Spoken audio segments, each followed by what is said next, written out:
Alright, so thanks for being here. I've got some new software that I'm working with and a new microphone as well. This is the second of the two-part series regarding what to do if you happen to submerge your truck in the creek.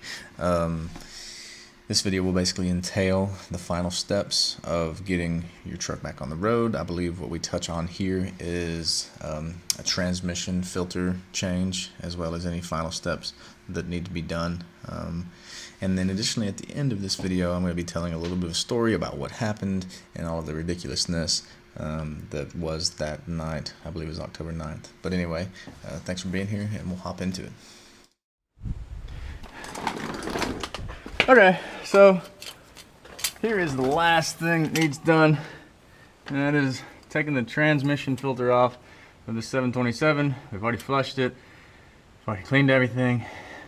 Anyway, 3 Phillips screws, and you want to have a good screwdriver, or a bit driver is even better. I'll show you what I mean. I've got somewhere a little quarter drive bit driver, and it does an excellent job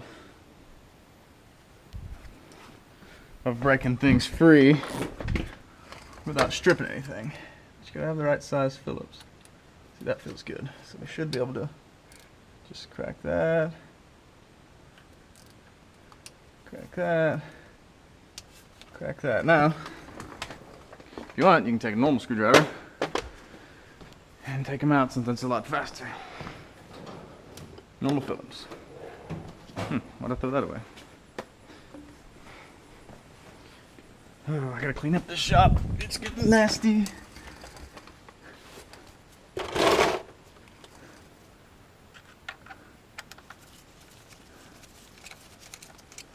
One,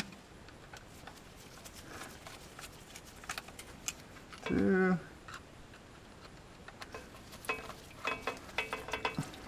It's gonna drain.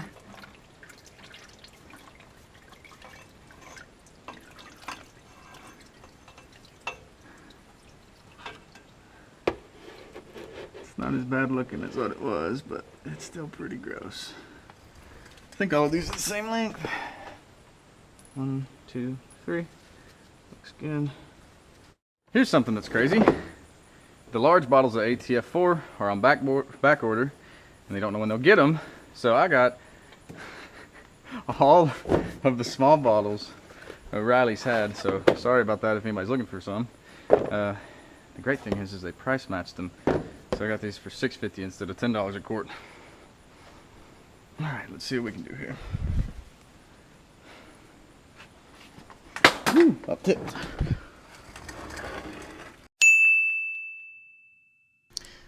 Okay, so sorry I didn't record this part, but after you've flushed your transmission and after you've removed your transmission pan, it's a great idea to start the vehicle just for a moment. I mean, basically a split second, and then shut it back off. And that's really going to pump anything else out of the transmission that may still be lodged in there. Keep in mind, we've had lots of water in here, so we're trying to get everything out that we possibly can. Additionally, after you do that, you want to hose it off with some sort of brake cleaner and let it air dry out for, let's just say, 30 minutes or so. You can pat it dry with a rag, and then you're ready to rock and roll. Basically, our procedure is just to get every last ounce of moisture out of that transmission. Right there. It's right here. Okay. There we go. Yeah, that makes a lot more sense. And looks infinitely better. Sorry. Oops. It's just been a long day. It's been a long week. And I've got even more stuff to do.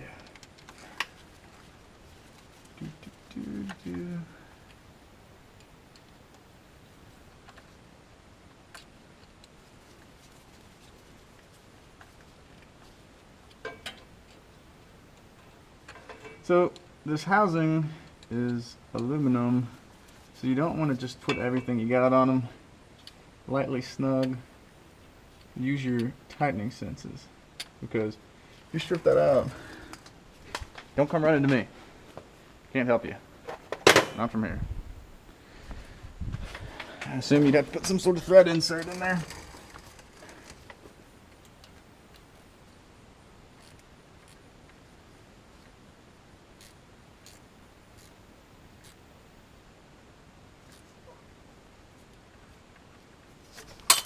Oh, yeah. Don't strip your screws out. Easy on them. The newer ones put a Torx in there, which is way better.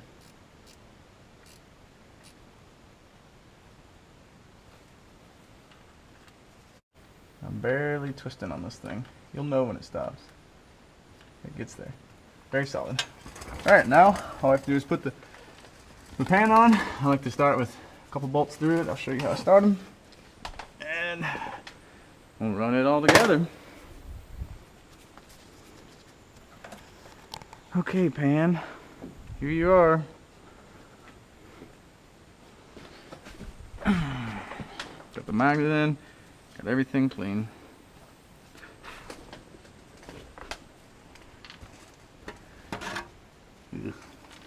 Hold it from the bottom. Try not to get everything absolutely filthy. Match up the divot so it goes like this.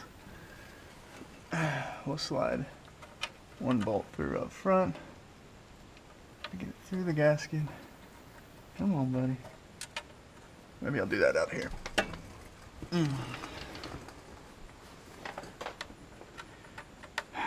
Automatics are so freaking frustrating. Good grief. Alright, well, cut to me cleaning this.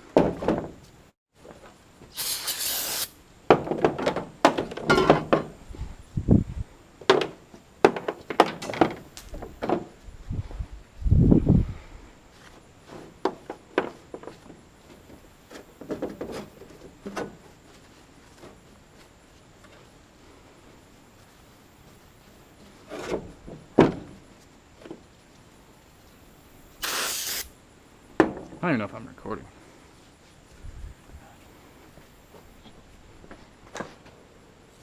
I'm recording. Alright, gotta clean this gasket off. Not be a dodo head. Okay. I need to get it out of the rag. Using up hundreds of dollars in supplies. Just so I can have an off-road truck. And I have work that I need to be doing. It's just pressing because water kills everything.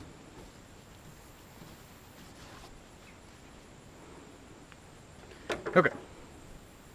Here we are. Gasket's clean. Let's see if we can run some of these through.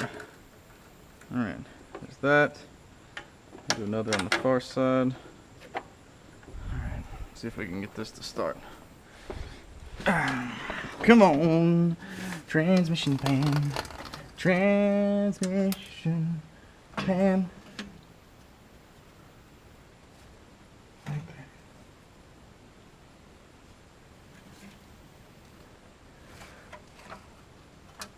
Okay, that bolt fell out. The other bolt fell out. That's just what I don't want. Oh, I know why I'm struggling, because I'm on the ground and not on my lift. Okay. Got the transmission pan on, and we're gonna do it in a crisscross torquing pattern. Once again, don't over torque it. Super easy to strip these out. Let's just say we'll start here, and we'll work our way across, right? Just imagine you're torquing down a very large wheel.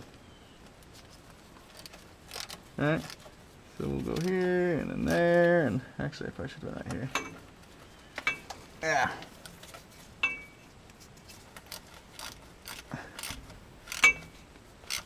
So it's rotational, so we got there, and then we'll go here, alright, and then we'll go here. We don't want to put too much on it. And then we'll go here.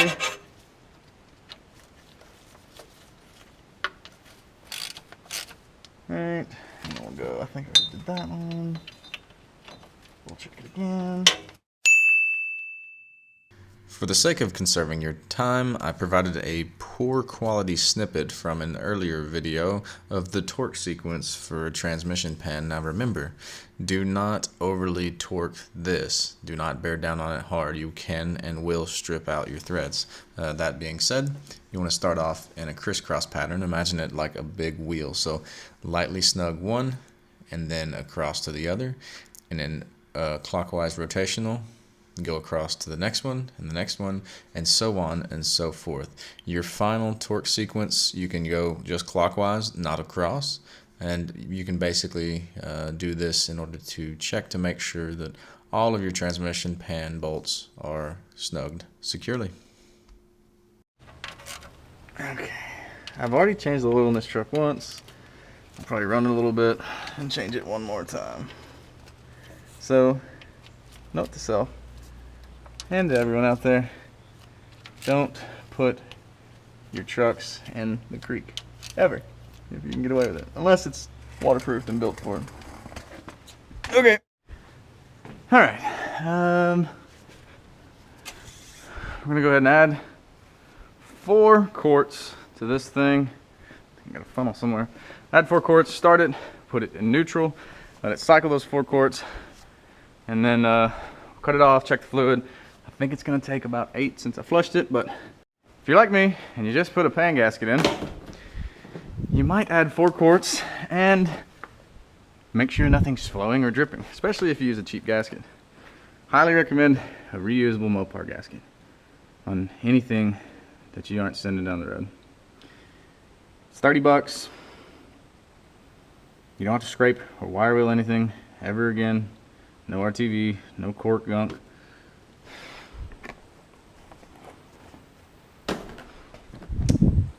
It's good stuff. Well, that's weird. Oh, I hope it didn't hurt you guys. Maybe you can see what I'm doing. I don't know.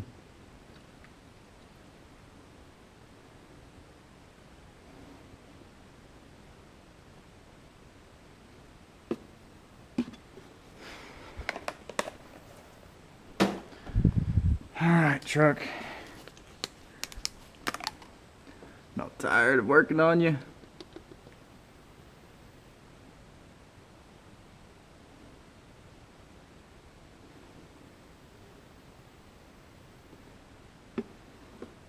Alright.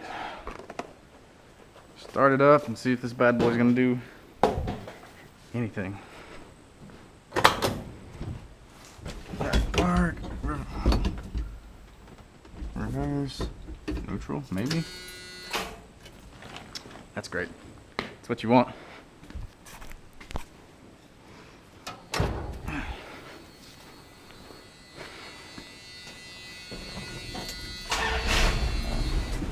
You gotta love a quadrijet.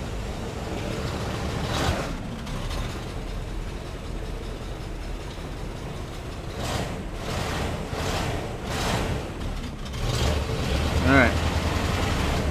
Should be a neutral. Maybe, shoot, I don't know. 2-wheel drive. Reverse.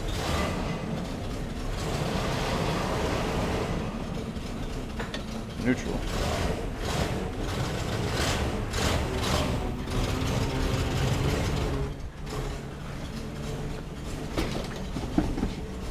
You can hear that. I don't know if you can hear it or not, but that converter is definitely sucking up some fluid.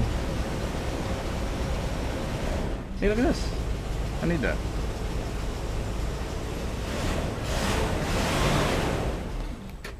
Let's see what we got.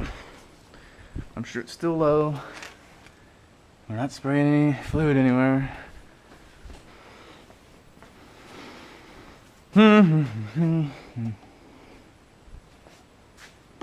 What did I do with the dipstick? That is the real question here. That is an antenna. Here we go. See where we're at. Probably not even on the dipstick if I had to take a guess.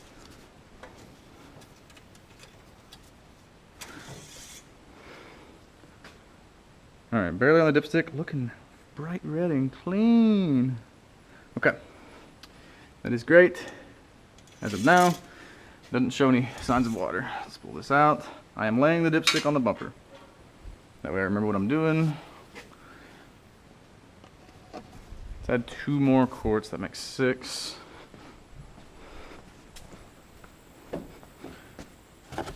Sorry for everyone in Centerville who wants ATF4, I got all of it. Everything in this world is on back order. I source a lot of stuff from overseas, my other business, and it takes forever for any sea freight. And a lot of our products are heavy. Like our newest product's gonna be 3 pounds. I would keep this truck running generally, checking the fluid, but in this circumstance it's a little bit different. This truck likes to run rich in foul plugs. I've rebuilt the carb and it does great, except at idle it's a little rich.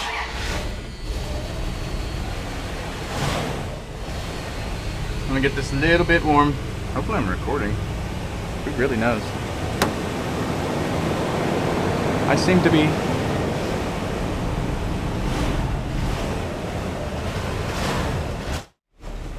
Maybe this thing will idle.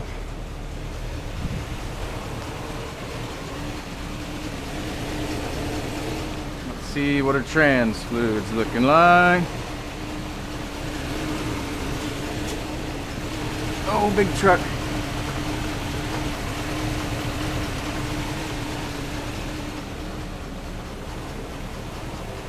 Look at that. I don't know if you can see or not.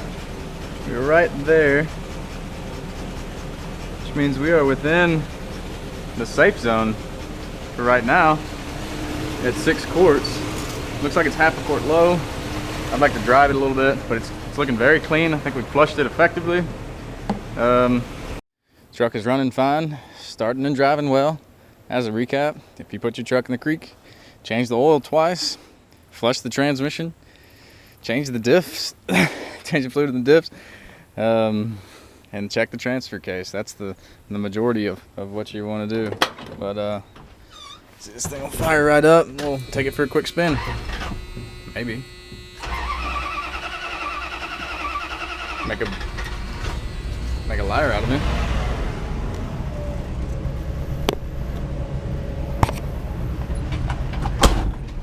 It seems to be running a little bit better. It's almost like I got a tune-up. Fresh oil. Transfer case still whines a little bit. Tires rub a little bit. But it's got good power.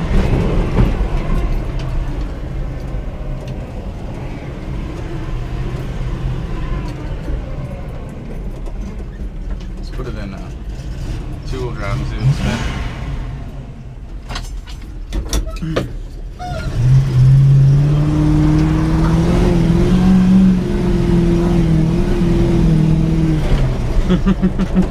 It spins. It digs too.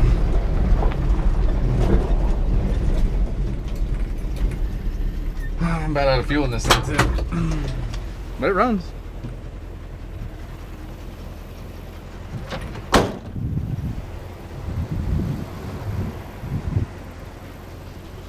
Well, thanks for watching. Comment, like, share, subscribe, all that fun stuff. Bring you more truck content soon. Okay, well, if you made it through the video, I figured I would post a little bit of a story time on what happened here and why we were in the creek. Disclaimer, this could be a little bit of a long story, but I felt like it was kind of necessary as it's honestly a little bit hysterical, all the events that happened that night. So I just got done going through this truck and we pretty much changed all the fluids and rebuilt the carb, went through the brakes, went through the ignition system, everything you can imagine to get this thing back on the road. And October 9th was essentially the maiden voyage, and I had my friend Hayden down. And so we had this 85 Dodge Ram, this game warden truck, and then we also had an 87 Suzuki Samurai, which my father was taking. Now, we have what we call a creek thicket, which is about 27 acres that parallels a creek that's called Beaver Dam Creek here in Hickman County. So we decided to take off through there. And unfortunately, we were following my father, and kudzu has just recently, in the past year, taken over this creek thicket. If you're not familiar with what kudzu is a type of plant which just absolutely encompasses everything. It might be, 6 foot thick, and I mean, like, the ground is down here and the kudzu is up here, and it is just a terrible plant. But anyway, so we've got 27 acres of predominantly kudzu now, and so we're navigating our way through the creek thicket, and Dad says, ooh, we'll turn here, which is close to where you see this truck parked. Now, we follow Dad off of a bank, and then we head back up the creek. So Dad says, I bush hogged a trail out of here, and it should be up the creek just a ways. So we follow my father, and he ends up absolutely getting just in a terrible spot. Luckily, we didn't go down there. And it took about an hour for him to get out. I'll drop a video right here.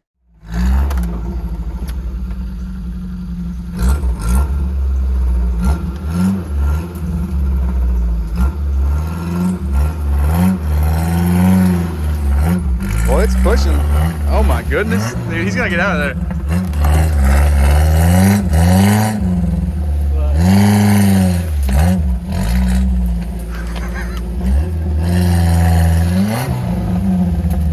Sounds good.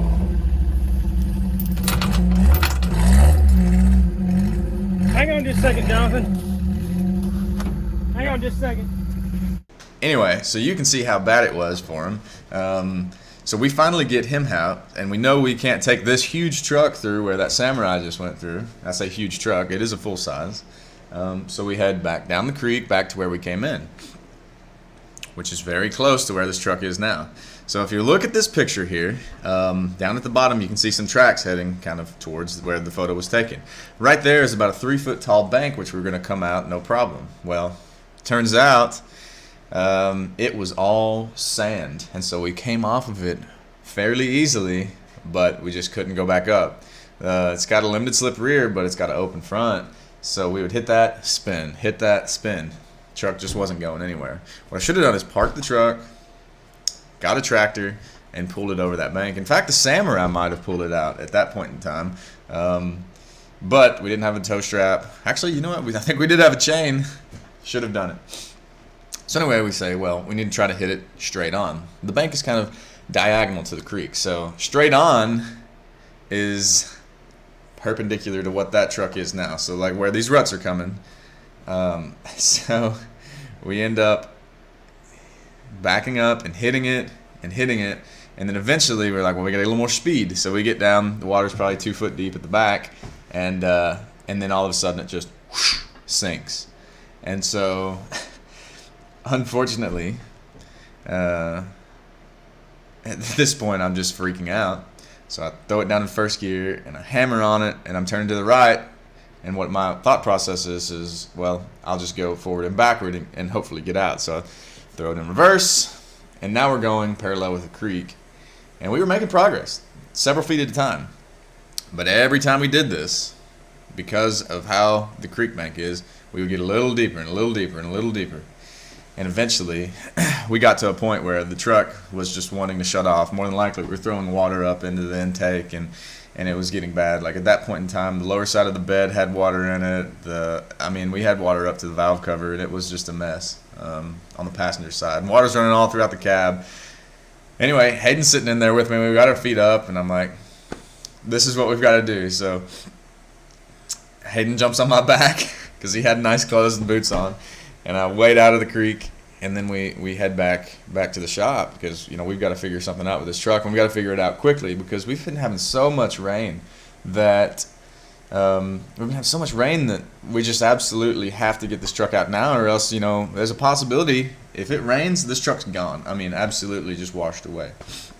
So anyway, we go back to the shop. We've got a Ford 6600 tractor we got ready. We had to jump it off, and we have a Ford 3910 we got ready.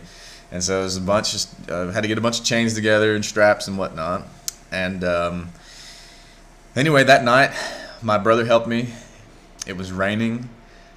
We had all piled in the Samurai with a bunch of gear. And actually, no, we were on the tractors. My dad was in the Samurai with a bunch of gear. None of the tractors have headlights, so we're wearing headlamps. Luckily, we had new batteries in the headlamps. So we're wearing headlamps going through rainy, kudzu infested jungle. And so we get down to this truck, and we probably spend an hour pulling on it and repositioning and pulling and repositioning because it's actually kind of uphill to pull it out. So both tractors were digging down into the creek bank, and it was just an absolute mess. Eventually, we did get the truck out, and at this point, I'm like, okay, I don't need to run it because there's water in the oil, there's water in the trans, there's water in the axles. Hopefully, we can just pull this out. Well, unfortunately, that wasn't quite the case. We all tried to go out the upper creek bank where my father got stuck with a Samurai, and it was just I can't even begin to describe. It was like some sort of movie scene. You get out in this kudzu, it's raining, it's misting, it's dark, all you got is a headlamp, and it was so incredibly disorienting. We all ended up going the wrong way several times, trying to get back around, and eventually we do come back around. We're on the high side of the bank where we were trying to get out with this truck, and we hook back to the truck, 2 tractors again, and we start to pull it up the bank, and it took 2 tractors, and I had to start the truck for a moment and drop it down in gear to come up over that bank. And it doesn't end there. Aside from that, we have to go back, we have to get tools, we have to get a drain pan, we have to get everything to change the oil for this truck on the trail because there's no way we're going to be able to drag it out. We've got to drive this thing out. So we go back, we get some old used engine oil, which, you know, you do what you got to do.